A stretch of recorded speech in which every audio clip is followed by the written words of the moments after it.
bienvenidos a la lectura pública de la Biblia del día de hoy. Hoy vamos a empezar leyendo Salmo 142, que es un clamor ante la desesperación en medio de la angustia. En nuestra segunda parte vamos a leer 2 de Samuel capítulo 14 y 15. Joab arregla que Absalón regrese. Absalón regresa, se reconcilia con David y luego vemos la rebelión de Absalón. David escapa a Jerusalén. En nuestra tercera parte leemos Hechos 16, del 16 al 40. Pablo y Silas en la cárcel. Pablo y Silas son encarcelados luego de liberar a una mujer que tenía el espíritu de adivinación. En la cárcel ocurre un milagro y vemos la importancia de adorar a Dios aún en los momentos de adversidad. Dios tiene el control de todas las cosas y un plan para nosotros. Disfrutemos juntos de la lectura pública de la Biblia del día de hoy. El libro de Salmos, capítulo 142. Clamo al Señor, ruego la misericordia del Señor. Expongo mis quejas delante de Él y le cuento todos mis problemas. Cuando me siento agobiado, solo tú sabes qué camino debo tomar.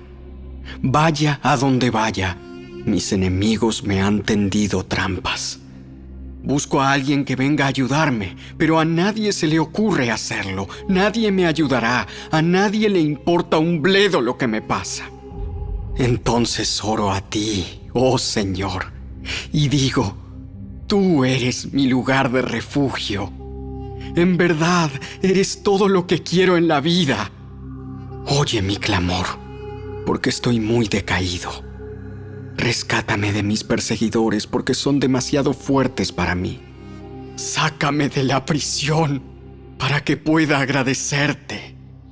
Los justos se amontonarán a mi alrededor porque tú eres bueno conmigo.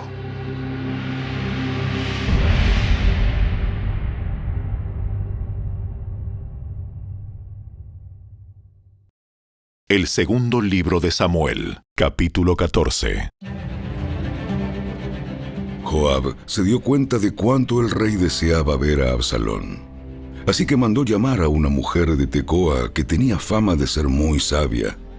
Le dijo: finge que estás de duelo. Ponte ropa de luto y no uses lociones. Actúa como una mujer que ha estado de duelo por mucho tiempo. Entonces ve al rey y dile la historia que te voy a contar. Luego Joab le dijo lo que tenía que decir. Cuando la mujer de Tecoa se acercó al rey, se inclinó rostro en tierra con profundo respeto y exclamó: ¡Oh, rey, ayúdeme! ¿Qué problema tienes? ¡Ay de mí que soy viuda! Mi esposo está muerto y mis 2 hijos se pelearon en el campo. Y como no había nadie que los separara, uno de ellos resultó muerto.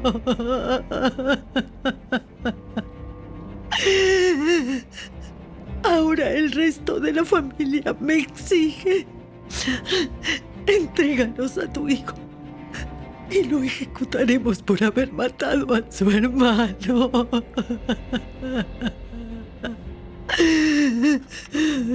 No merece heredar la propiedad familiar. Quieren extinguir la única brasa que me queda. Y el nombre y la familia de mi esposo desaparecerán de la faz de la tierra. Yo me encargo de este asunto. Ve a tu casa. Yo me aseguraré de que nadie lo toque. Oh, gracias, mi señor el rey. Si lo critica por ayudarme, que la culpa caiga sobre mí y sobre la casa de mi padre. Y que el rey y su trono sean inocentes. Si alguien se opone, tráemelo. Te aseguro que nunca más volverá a hacerte daño. Luego ella dijo: Por favor, júreme por el Señor su Dios que no dejará que nadie tome venganza contra mi hijo. No quiero más derramamiento de sangre.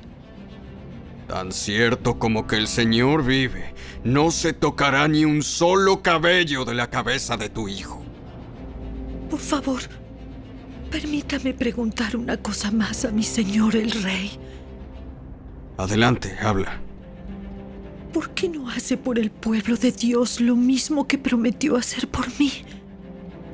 Se ha declarado culpable a sí mismo al tomar esta decisión, porque ha rehusado traer a casa a su propio hijo desterrado. Todos moriremos algún día. Nuestra vida es como agua derramada en el suelo, la cual no se puede volver a juntar. Pero Dios no arrasa con nuestra vida, sino que idea la manera de traernos de regreso cuando hemos estado separados de Él. He venido a rogarle a mi señor el rey, porque la gente me ha amenazado. Me dije, tal vez el rey me escuche y nos rescate de los que quieren quitarnos la herencia que Dios nos dio. Sí, mi señor el rey nos devolverá la tranquilidad de espíritu. Sé que usted es como un ángel de Dios que puede distinguir entre lo bueno y lo malo. Que el Señor, su Dios, esté con usted. Tengo que saber algo, y dime la verdad. Sí, mi señor el rey. ¿Joab te incitó a hacer esto? Mi señor el rey.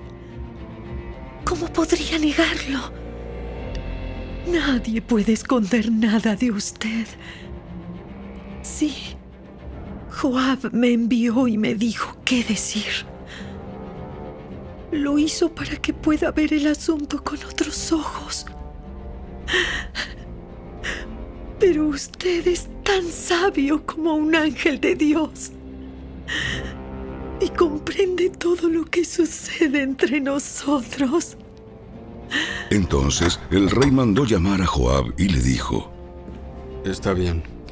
Ve y trae de regreso al joven Absalón.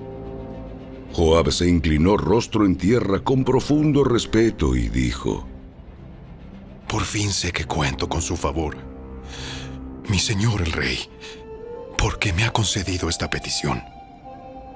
Enseguida Joab fue a Jesús y trajo a Absalón de regreso a Jerusalén. Pero el rey dio esta orden: Absalón puede ir a su propia casa, pero jamás vendrá a mi presencia. De manera que Absalón no vio al rey. Absalón era elogiado como el hombre más apuesto de todo Israel. De pies a cabeza era perfecto. Se cortaba el cabello una vez al año y lo hacía solo porque era muy pesado. El peso de su cabello era de más de 2 kilos. Tenía 3 hijos y una hija. Su hija se llamaba Tamar y era muy hermosa. Absalón vivió 2 años en Jerusalén, pero nunca pudo ver al rey.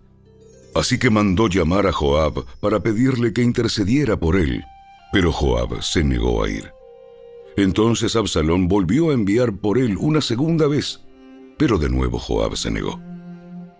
Finalmente Absalón les dijo a sus siervos: Vayan, préndanle fuego al campo de cebada de Joab, el que está junto al mío. Entonces fueron y le prendieron fuego al campo tal como Absalón les había mandado. Entonces Joab fue a la casa de Absalón y le reclamó: ¿Por qué tus siervos le prendieron fuego a mi campo? Absalón contestó: Porque quería que le preguntaras al rey, ¿por qué me trajo de Jesús si no tenía intención de verme? Mejor me hubiera quedado allá. Déjame ver al rey. Si me encuentra culpable de algo, entonces que me mate. De manera que Joab le dijo al rey lo que Absalón había dicho. Por fin el rey mandó llamar a Absalón, quien fue y se inclinó ante el rey, y el rey lo besó.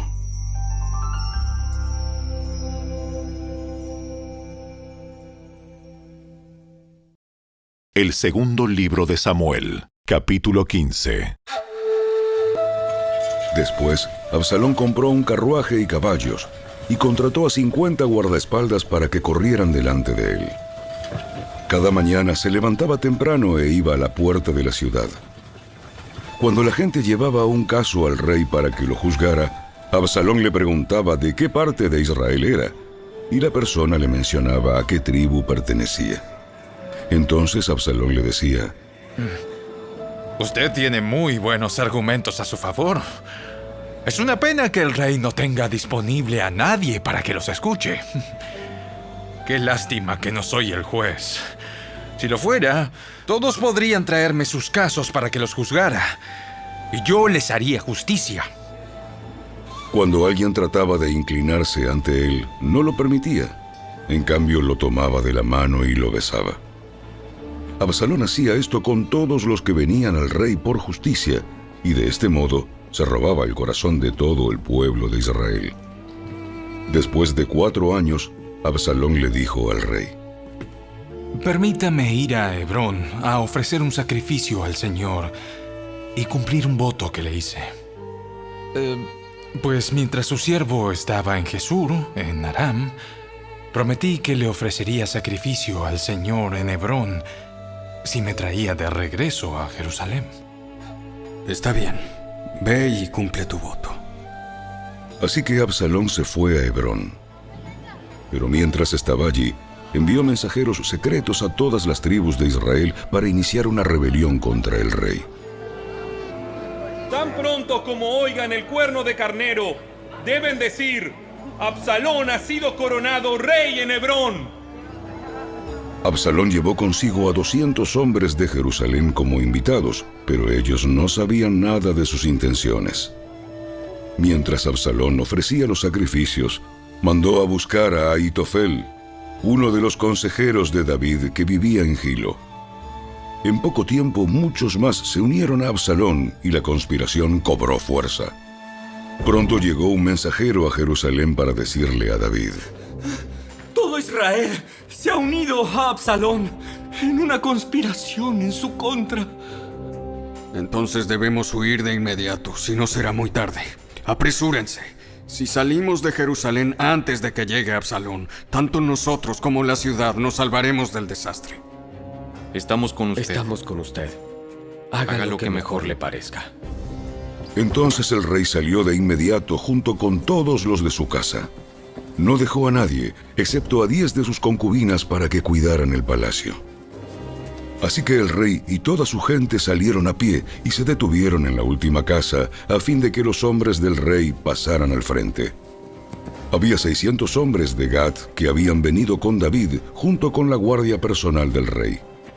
Después el rey se dio vuelta y le dijo a Itaí, un líder de los hombres de Gat: ¿Por qué vienes con nosotros? Vuelve al rey Absalón, porque tú eres un huésped en Israel, un extranjero en el exilio. Llegaste hace poco. ¿Debería forzarte a vagar con nosotros? Ni siquiera sé a dónde iremos. Regresa y llévate contigo a tus parientes, y que el Señor te muestre su amor inagotable y su fidelidad.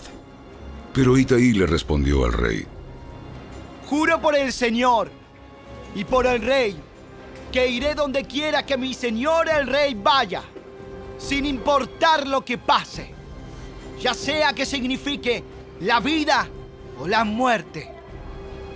Está bien, ven con nosotros. De modo que Itaí y todos sus hombres junto con sus familias lo acompañaron. Entonces todo el pueblo lloraba a gritos cuando el rey y sus seguidores pasaban. Así que cruzaron el valle de Cedrón y fueron hacia el desierto. Sadoc y todos los levitas también fueron con él cargando el arca del pacto de Dios. Pusieron el arca de Dios en el suelo y Abiatar ofreció sacrificios hasta que todos dejaron la ciudad. Luego el rey le dio instrucciones a Sadoc para que regresara el arca de Dios a la ciudad. Si al Señor le parece bien, me traerá de regreso para volver a ver el arca y el tabernáculo. Pero si él ha terminado conmigo, entonces dejemos que haga lo que mejor le parezca. El rey también le dijo al sacerdote Sadoc: Mira, este es mi plan. Tú y Abiatar deben regresar a la ciudad sin llamar la atención, junto con tu hijo Ahimaas y con Jonatán, el hijo de Abiatar. Yo me detendré en los vados del río Jordán y allí esperaré tu informe. De este modo, Sadoc y Abiatar devolvieron el arca de Dios a la ciudad y allí se quedaron. Entonces David subió el camino que lleva al monte de los olivos, llorando mientras caminaba. Llevaba la cabeza cubierta y los pies descalzos en señal de duelo. Las personas que iban con él también se cubrieron la cabeza y lloraban mientras subían el monte. Cuando alguien le dijo a David que su consejero Ahitofel ahora respaldaba a Absalón, David oró. Oh, Señor, haz que Ahitofel le dé consejos necios a Absalón. Al llegar David a la cima del monte de los olivos, donde la gente adoraba a Dios, Husai el arquita lo estaba esperando. Husai había rasgado sus ropas y había echado polvo sobre su cabeza en señal de duelo. Pero David le dijo: Si vienes conmigo solamente serás una carga. Regresa a Jerusalén y dile a Absalón: ahora seré tu consejero, oh rey, así como lo fui de tu padre en el pasado. Entonces podrás frustrar y contrarrestar los consejos de Ahitofel. Sadoc y Abiatar, los sacerdotes, estarán allí. Diles todo lo que se está planeando en el palacio del rey, y ellos enviarán a sus hijos Ahimaas y Jonatán para que me cuenten lo que está sucediendo. Entonces Husai, el amigo de David, regresó a Jerusalén y arribó justo cuando llegaba Absalón.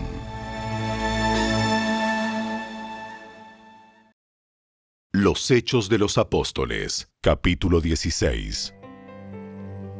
Cierto día, cuando íbamos al lugar de oración, nos encontramos con una joven esclava que tenía un espíritu que le permitía adivinar el futuro. Por medio de la adivinación, ganaba mucho dinero para sus amos. Ella seguía a Pablo y también al resto de nosotros, gritando: ¡Estos hombres son siervos del Dios Altísimo y han venido para decirles cómo ser salvos! Esto mismo sucedió día tras día, hasta que Pablo se exasperó de tal manera que se dio la vuelta y le dijo al demonio que estaba dentro de la joven: Te ordeno, en el nombre de Jesucristo, que salgas de ella. Y al instante el demonio la dejó. Las esperanzas de sus amos de hacerse ricos ahora quedaron destruidas. Así que agarraron a Pablo y a Silas y los arrastraron hasta la plaza del mercado ante las autoridades. ¡Toda la ciudad está alborotada a causa de estos judíos!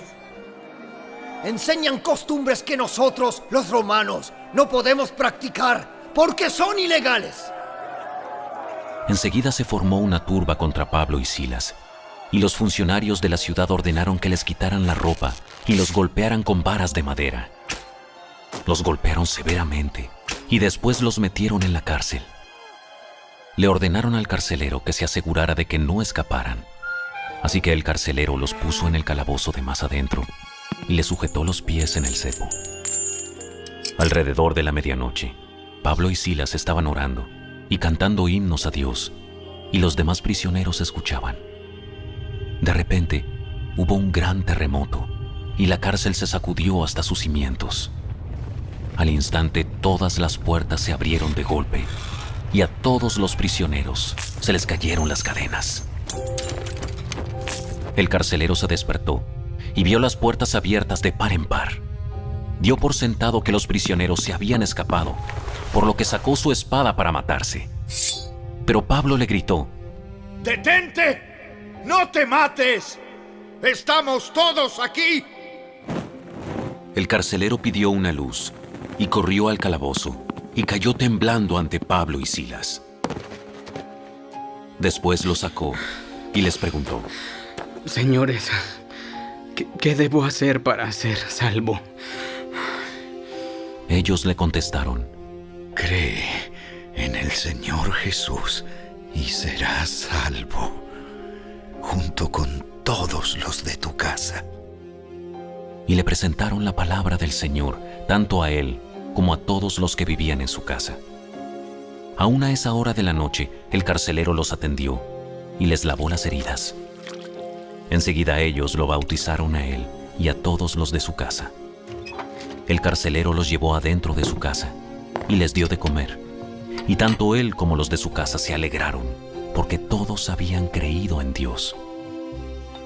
A la mañana siguiente, los funcionarios de la ciudad mandaron a la policía para que le dijera al carcelero: ¡Suelta a esos hombres! Entonces el carcelero le dijo a Pablo: Los funcionarios de la ciudad han dicho que tú y Silas quedan en libertad. Vayan en paz. Pero Pablo respondió: Ellos nos golpearon en público, sin llevarnos a juicio, y nos metieron en la cárcel. Y nosotros somos ciudadanos romanos.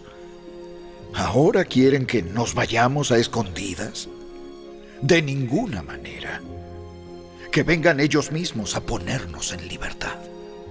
Cuando la policía dio su informe, los funcionarios de la ciudad se alarmaron al enterarse de que Pablo y Silas eran ciudadanos romanos. Entonces fueron a la cárcel y se disculparon con ellos. Luego los sacaron de allí y les suplicaron que se fueran de la ciudad. Una vez que salieron de la cárcel, Pablo y Silas regresaron a la casa de Lidia. Allí se reunieron con los creyentes y los animaron una vez más. Después, se fueron de la ciudad.